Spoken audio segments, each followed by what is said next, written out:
Hello, I'm Tony Dubiel. I am a technical solutions architect working for Cisco's cloud and managed service organization.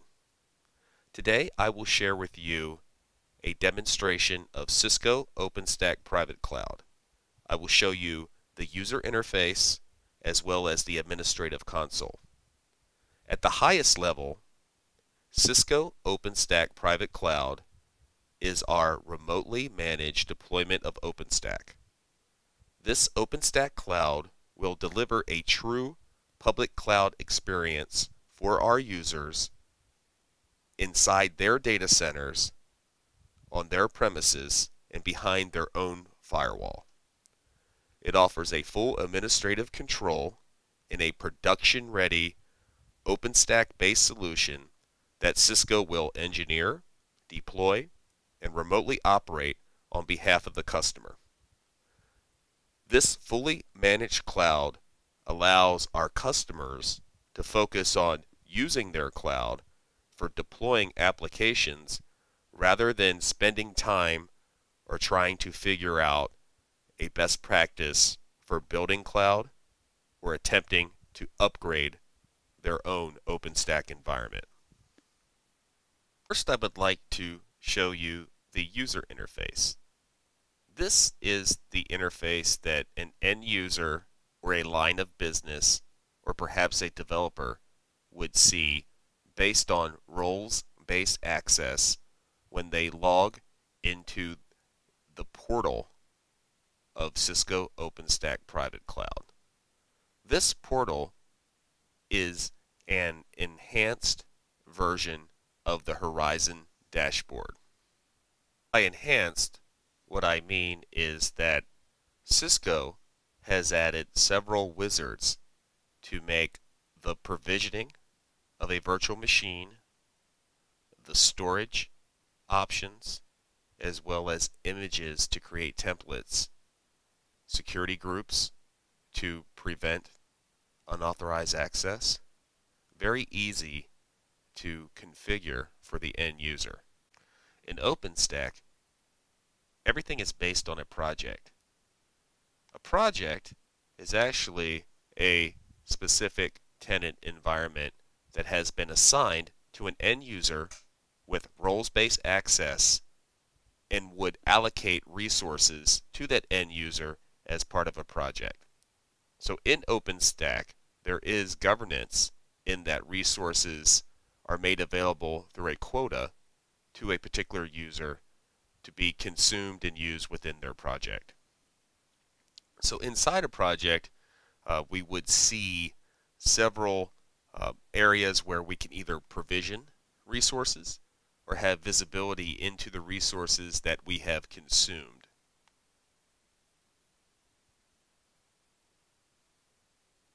In overview, we can see that we have used 5 out of 40 instances within this specific project. By instances, I mean virtual machine instances. These virtual machines have consumed from a pool of other resources, virtual CPU, RAM, floating IPs for public IP addressing, as well as security groups, which are access control lists to protect these instances of virtual machines within a project. Images and snapshots are the files that we would use to create a virtual machine. As you can see here, we support several formats as well as the snapshots that we may have created from one of our existing instances. QCal is a KVM-based image format. We can also support RAW, VMDK if you're migrating a virtual machine that originated from a VMware environment. You can migrate those virtual machines into OpenStack. We support AMI format for migrating Amazon EC2 instances into an OpenStack environment. Some of our customers are interested in migrating or offboarding away from the public cloud and implementing those workloads on premise where they would have a secure environment as well as access and the ability to run various DevOps, platform, and application configuration management types of tool sets. However, within their own data center, as I mentioned in the beginning of the demonstration. I'll table the images for a second here, and what we'll do is I'll combine the image along with the wizard to give you a demonstration of what it looks like for an end user and how we make that very easy for a user to build a virtual machine instance based on the resources made available from their quota. They can size the instance leveraging a specific flavor or create a custom flavor, and then they can select a image from the available image, or they can upload a new image into the system, and all of that is provided as part of a wizard that would step them through step by step everything that they need to do to create that specific instance. We are at the main page of the user interface, and I'm going to walk you through launching an instance so you can have an idea of how easy it is for an end user. Availability zone is within a data center environment, the hardware, which includes the control services as well as the individual hypervisors. So we can select an availability zone. In this demo, we have a single availability zone. We give the instance a name.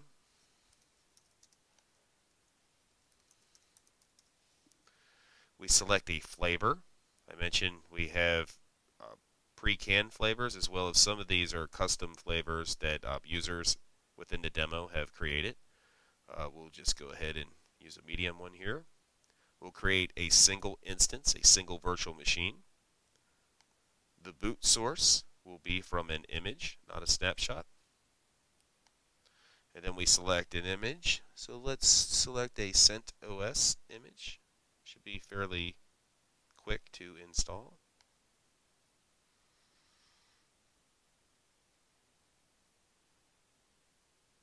Alright, so here's our new instance. We can see that it's spawning a new instantiation of a virtual machine. This can take a few minutes here to bring up. Actually, that was very fast because it is a small guest operating system. So if we click on New Instance, and we go to the console here, we can see that it's actually booting up the Linux. And that should complete here soon. And after it completes, we can log in to the console using the root account for a CentOS. Enlarge the console. Yeah, I'm not sure. Let's try something. The last user tool that we will demonstrate briefly before we move into the administrative console is orchestration. Orchestration leverages heat templates in order to build a stack of multiple virtual machines and perhaps various networking services such as load balancers or firewall. We can create a template that would orchestrate the provisioning of various virtual machine instances to provide that type of fully configured stack for a specific type of application. We would launch that through a wizard, and we would just go ahead and either use files or create direct input using the YAML format to create the heat template.